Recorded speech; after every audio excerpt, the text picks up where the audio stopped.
আজকাল অনেকে ভাবে আমরা নামাজ পড়ি আমরা নিরাপদ, আমরা নামাজ পড়ি আমরা আল্লাহ তাআলার কাছে মকবুল, আমরা নামাজ পড়ি আমরা কনফার্ম জান্নাতি।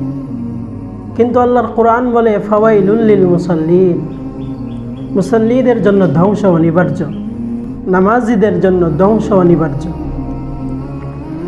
এখন প্রশ্ন হলো কোন নামাজিদের জন্য ধ্বংস?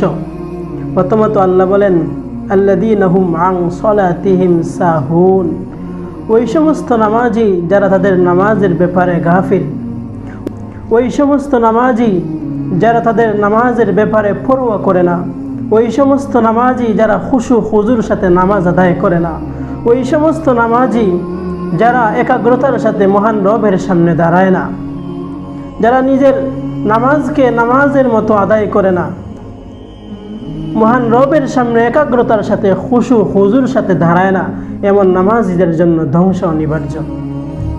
দ্বিতীয় আয়াতে আল্লাহ বলেন আল্লাযীনা হুম ইউরাউন, ওই সমস্ত নামাজিদের জন্য ধ্বংস অনিবার্য যেই সমস্ত নামাজিরা মানুষকে দেখানোর জন্য নামাজ পড়ে, যেই সমস্ত নামাজিরা আল্লাহকে দেখানোর জন্য নামাজ পড়ে না, অথচ নামাজ তো এমনভাবে হওয়ার কথা ছিল। হাদিসে জিবরিলের মধ্যে পাওয়া যায় আন তা'বুদাল্লাহ কাআন্নাকা তারাহ ফাইন লাম তাকুন তারাহ ফাইন্নাহু ইয়ারাক, আমি মহান রবের সামনে এমনভাবে দাঁড়াবো যেন আমি আল্লাহকে দেখতেছি। এমন মনোভাব যদি আমার মধ্যে না হয়, কমপক্ষে এমন মনোভাব হতো যে মহান রব আমাকে দেখতেছেন। মানুষকে দেখানোর জন্য নামাজ আদায় করা যাবে না, মানুষের প্রশংসা লাভ করার জন্য নামাজ আদায় করা যাবে না। নামাজ একমাত্র আল্লাহ তাআলার জন্য হতে হবে। মানুষের জন্য নামাজ, আল্লাহর জন্য নয়, এমন নামাজ মহান রবের নিকট গ্রহণীয় নয়। এক হাদিসে আল্লাহ রাসূল বলেন এমন নামাজি যে নামাজি নামাজ পড়ে আবার গুনাহ করে, এমন নামাজি যে নামাজি নামাজ পড়ে সুদ খায়, যেই নামাজি নামাজ পড়ে সুদ গ্রহণ করে, যেই নামাজি নামাজ গ্রহণ করার পরও ঘুষ গ্রহণ করে, এমন নামাজি এমন নামাজি এমন নামাজি আল্লাহ তাআলার নিকট প্রিয় নয়।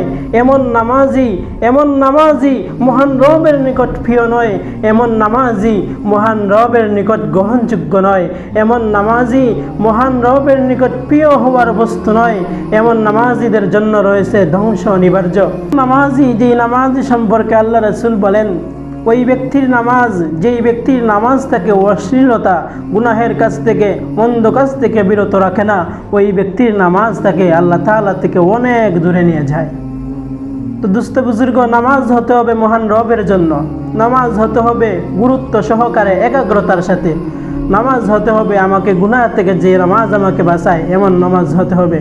আল্লাহ রাব্বুল আলামিন আমাদেরকে সঠিক মতো খুশু হুজুর সাথে নামাজ আদায়ের তৌফিক দান করুন, আমিন।